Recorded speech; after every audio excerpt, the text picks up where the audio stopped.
మనుషులు అసలు ఎక్కడికి వెళ్లారు? 1872లో సముద్రంలో ఒక ఓడ కనిపించింది. ఓడ బాగానే ఉంది. కానీ అందులో ఒక మనిషి కూడా లేడు. అసలు ఆ ఓడలో ఏం జరిగింది? చివరి వరకు ఈ మిస్టరీని తెలుసుకుందాం. దయచేసి వీడియో ఎవరు స్కిప్ చేసి చూడకండి. మధ్యలో చూస్తే మీకు అర్థమవదు. లాస్ట్ ఎండింగ్ చూస్తే మీకు ఇంకా ఆశ్చర్యంగా ఉంటుంది. అసలు ఇది నిజమా అబద్ధం అని కూడా తెలుస్తుంది. సో డైరెక్ట్ గా టాపిక్ లోకి వెళ్ళిపోదాం. ఓడ ఫస్ట్ బయలుదేరింది. 1872 సంవత్సరంలో నవంబర్లో మ్యారీ సెరెస్ట్ అనే ఒక ఓడ న్యూయార్క్ నుంచి ఇటలీ వైపు ప్రయాణం చేసింది.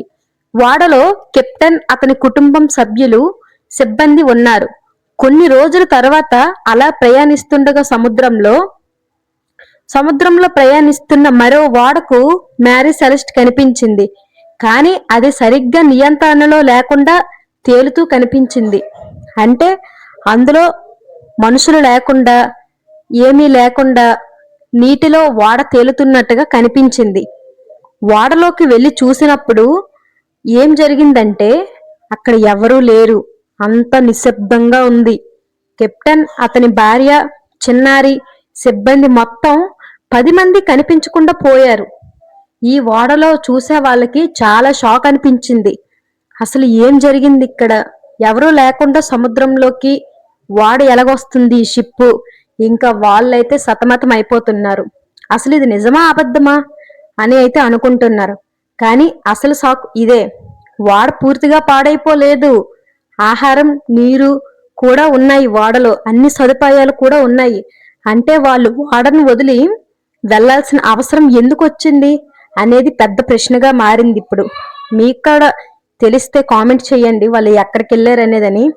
అసలు వాళ్ళు ఉన్నారా లేరా అనే దానికోసం కామెంట్ చేయండి. లైఫ్ బోటు మాత్రం కనిపించలేదు.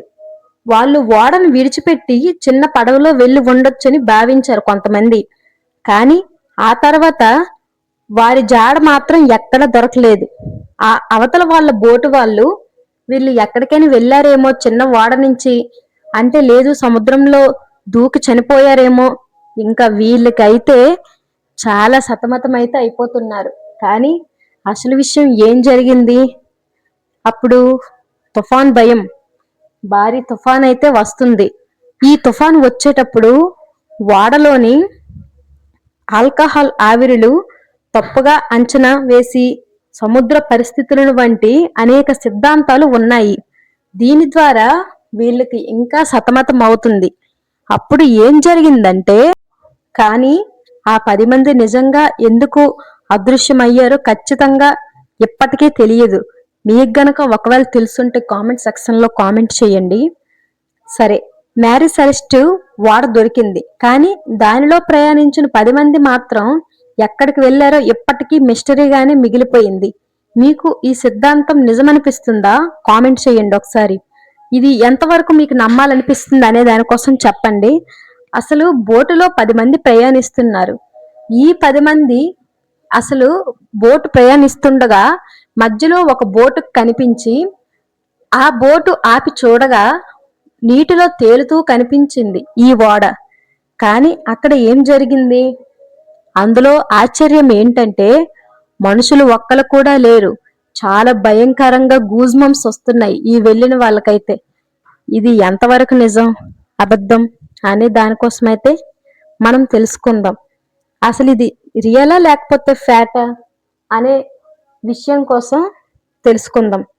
ఓకే గైస్, నేను మీ ఆమ్ని ఫ్యాట్స్ తెలుగు.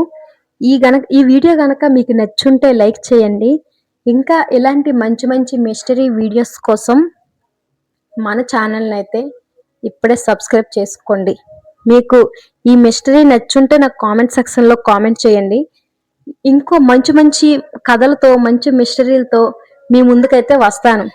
కానీ మీకు నిజం చెప్పేస్తున్నానండి, ఇది రియల్ కాదు.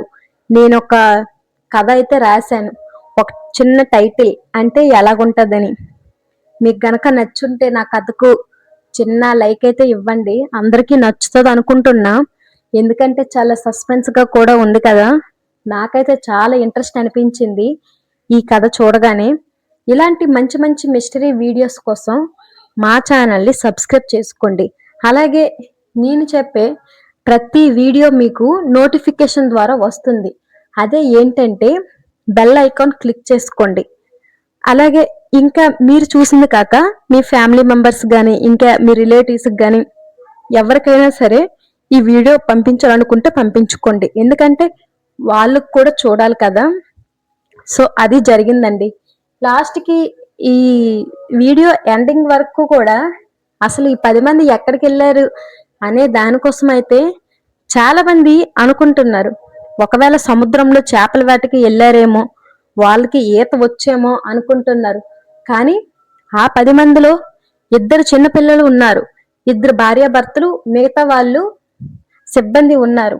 అంటే ఈ షిప్ ఎక్కుతారు కదా, వీళ్ళందరూ కూడా ఉన్నారు అందులో. ఈ షిప్ ఎక్కిన వాళ్ళు 6 ఉన్నారు.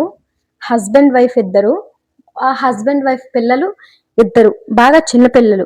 మరి ఈ 10 మంది ఆ బోట్ కనిపించగానే అసలు ఏమైంది అనే విషయం కోసం అయితే టాపిక్ జరుగుతుంది.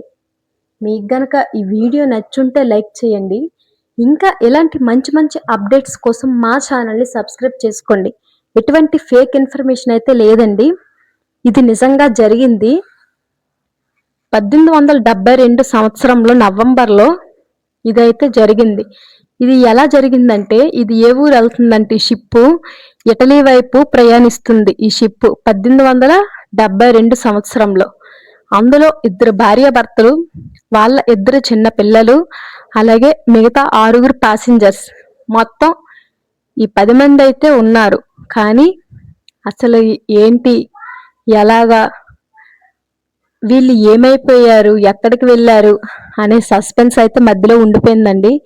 మీకు ఇలాంటి కథలు కనుక మీకు ఇంట్రెస్టింగ్గా కలిగితే చిన్న లైక్ ఇచ్చేయండి. ఎంతమంది లైక్ ఇచ్చారు ఏంటి అనే దానికోసం అయితే నేనైతే తప్పక ఇంకో మీకోసం మంచి మంచి వీడియోస్ అయితే చేస్తానండి. సో వీడియో నచ్చితే లైక్ చేయడం మర్చిపోవద్దు ప్రతి ఒక్కరూ కూడా. Small request. ఛానల్ నేమ్ వచ్చేసరికి ఆమ్ని ఫ్యాట్స్ తెలుగు అండి. ఈ వీడియో నచ్చితే లైక్ చేయడం మర్చిపోవద్దు.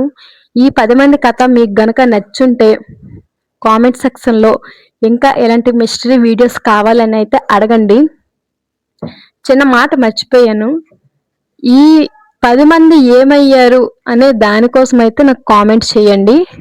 తప్పకుండా అయితే రిప్లై ఇస్తాను. ఎవరు కామెంట్ చేస్తారో వాళ్ళకైతే రిప్లై ఇస్తానండి. ఈ 10 మంది ఏమయ్యారో కన్ఫామ్గా రిప్లై అయితే ఇస్తాను. అసలు ఉన్నారా లేరా, చేపలు పట్టుకెళ్ళారా లేకపోతే ఇంకెక్కడికైనా వెళ్ళారా అనే దానికోసం అయితే చెప్తాను. అసలు అంత భారీ తుఫాన్లో షిప్పు పోని మునిగిపోయింది అనుకోవడానికి షిప్ కూడా మునగలేదు. షిప్ చక్కగా నీటిలో తేలుతూ వస్తుంది. కానీ అదృశ్యం ఏంటంటే అందులో మనుషులు లేరు. అంత భయంకరంగా ఉంది. చాలా గూజ్ బంప్స్ వస్తున్నాయి. ఎంత భయంకరంగా, ఎలా అసలు అంటే అవతల వాళ్ళ బోటు చూసిన వాళ్ళు ఈ బోటు చూడగానే వాళ్ళకి ఫస్ట్ వణుకు పుట్టింది. ఇది దెయ్యమా లేకపోతే నిజమా అబద్ధమా ఏంటి అనే దానికోసం అయితే చేస్తున్నారు. సో ఓకే గైస్, మీకు గనక వీడియో నచ్చుంటే లైక్ చేయండి. ఇంకా ఇలాంటి మంచి మంచి అప్డేట్స్ కోసం మన ఛానల్ అయితే సబ్స్క్రైబ్ చేసుకోండి. సో ఓకే, ఉంటాను మరి. మళ్ళీ నెక్స్ట్ వీడియోలో మంచి మిస్టరీ వీడియోతో వస్తాను. సో ఓకే, ఉంటాను మరి. Bye bye.